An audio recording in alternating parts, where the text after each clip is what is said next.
Okay, so we were able to view all the products that existed in the array. So now we are going to try to alter the quantity on hand every time we do a purchase. Now let's see the menu again. What is it we wanted to do? We wanted to purchase a product. Okay. We haven't done that yet, so we're going to be doing it now. So we want, if option is 3,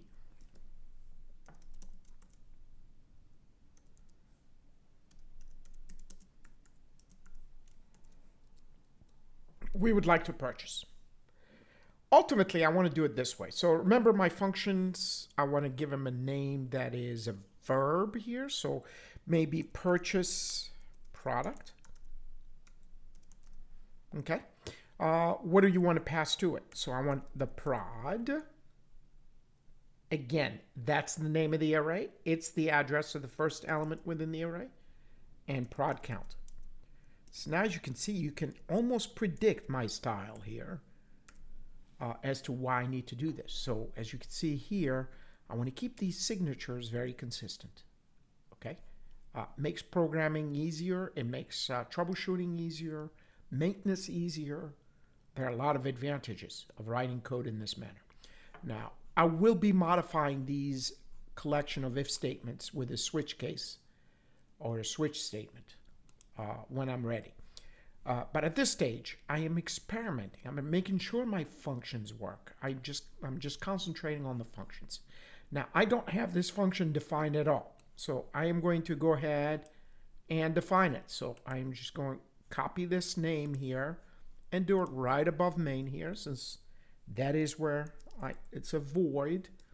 This does not return anything. This is where I define my functions. And it will take struct product, again pointer, and then pptr if you want to name it that. And this time again int max. That would be the max value. Basically, how far are you within the array in terms of products? Okay, just like the view product. Remember, I have an array of 100, but I could very easily only have 5 elements in there. So that's what the max is for. Okay, now I am going to ask the user to enter some sort of a product name to compare to what I already have to make a purchase and reduce my quantity on hand accordingly. That is the strategy behind this application. So I'm definitely going to need an array that I will compare, an array of characters that will act like a string where I enter a name of a product that I will compare to existing names.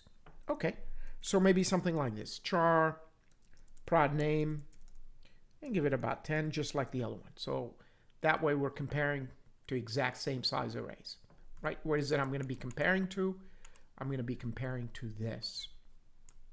Okay. So that means now I'm going to ask the user to go ahead and enter a product. So I'm going to do a printf, enter a product name. Okay. And scanf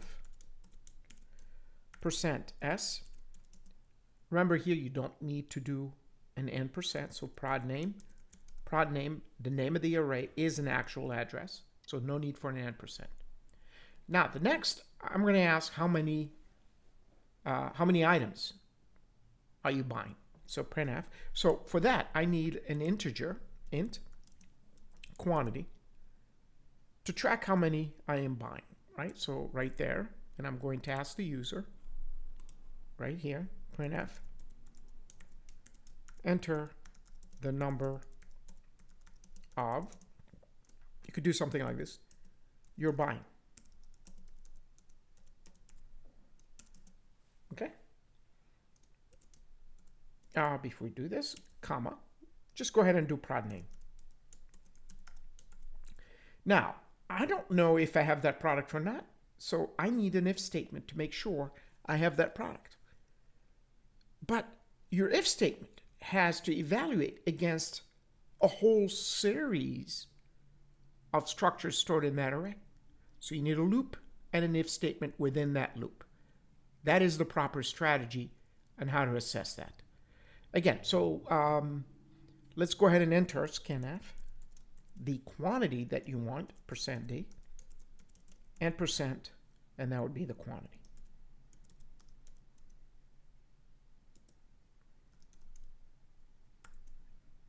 Okay.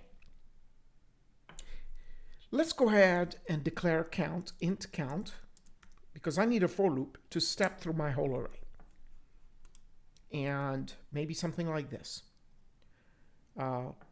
For count equals 0, count less than max, count plus plus. This allows me to step through the whole array. Okay? Within that, I start comparing the name that I chose right now while this function was running against any stored name right here. Then you're going to need a string compare. To do this, you're going to need an extra library, include string.h, that will have that function string compare for you. String compare basically compares two strings, and if they're equal, that function returns a 0. Okay. So we're going to go back here. Now you can verify that by going to the standard library for C and look at strcmp. So I am going to do this. If strcmp, that's the string compare function, and it takes two parameters, equals 0, if this is true. Okay, well, what are my two parameters? Let me put a comma here. One is the string that you just prod name, right? And the next one is, since your pointer is pointing to the first element right now, ptr, and dereference name, since those are the elements you are comparing to. If that is true, that's great. Then you're going to do an operation. Okay? If it's not true, else, go ahead and move the pointer. pptr plus plus. Okay? Otherwise, you're going to be stuck comparing to the first element at every time. This here, having this incrementation within this for loop, allows you to traverse the whole array. Now, there will be an instance where I will find an equality where these two will compare and be equal. That strcmp will produce a 0 because it returns an integer. And this is why I'm comparing the return of this function to the value 0, which in turn, that returns a Boolean value of true or false for the if statement to evaluate. And if it's true, then I'm going to ask the user, maybe this is where I need to ask the user. So I'm going to cut this. This is what happens when you write code on the fly. So I'm going to cut this and put it right here. Why not ask it now that we found the product? Prior to that, it doesn't make any sense to ask for a quantity. Let the program find it first. Once it finds it, okay, then we will subtract from the existing quantity on hand this particular quantity. Eventually, what I'm going to do is I could also add some logic to make sure we don't go into a negative value. But right now, let's assume everything, the user is fully aware how many were there and how much they're buying. Then we're not, let's not overcomplicate it yet. So, what are you going to do? Well, you need to update the quantity on hand. And who's got the quantity on hand? Well, it's in the array. And how do I have access to that array? I have access to that array through that pointer. So ptr quantity will be equal to its previous quantity minus this quantity that you just entered. ptr, so I am dereferencing again, quantity minus the quantity. Notice this is another variable that was declared within this function, semicolon. Okay, well, let's test it out. And then we'll view all our products and see after a transaction if we had an actual update. So what I'm going to do is compile and run. And let me see, I forgot a semicolon here. Good. All right. Compile and run again. And what do we have? And quantity, I bet you I misspelled it. Quantity. Okay. And compile and run. All right. Okay. Let's add a product. This is not going to happen unless you have a product. Let's have a product gizmo. And let's say we bought the price for that is $523 and we have 100 of those. Okay. Let's go ahead and purchase 50 gizmos. So I'm going to do 3. And I'm going to type gizmo. This is what I'm looking for. The fact that it asks me now how many I want to buy, the if statement produces a true.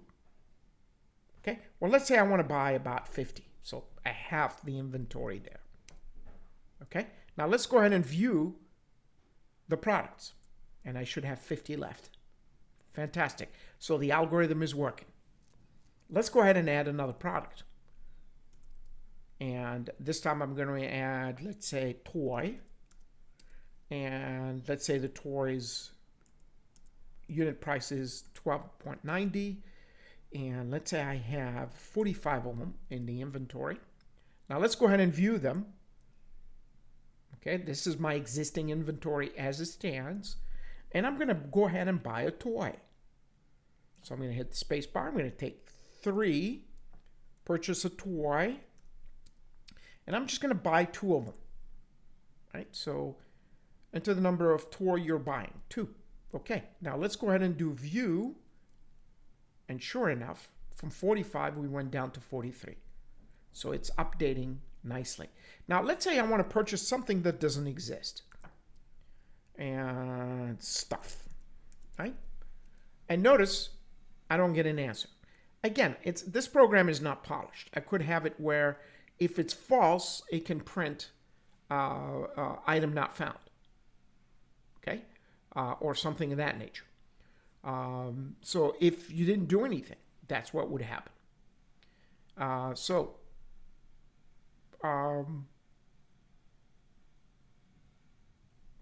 Let's see what else. Let's view products again.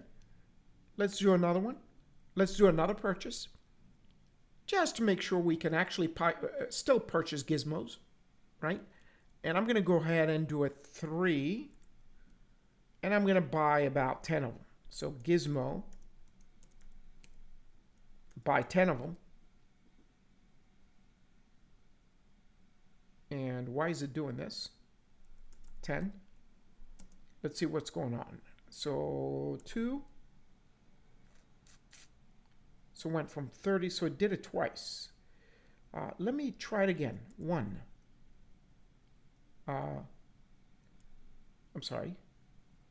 2, view products. 3. Let's go ahead and do it again. Gizmo. And let's say I want to purchase 10. I should have a break statement once it's done. This is the problem. It did find it, fine. And then it looped again. That means whatever I did, I know what the problem is. I needed to increment right here.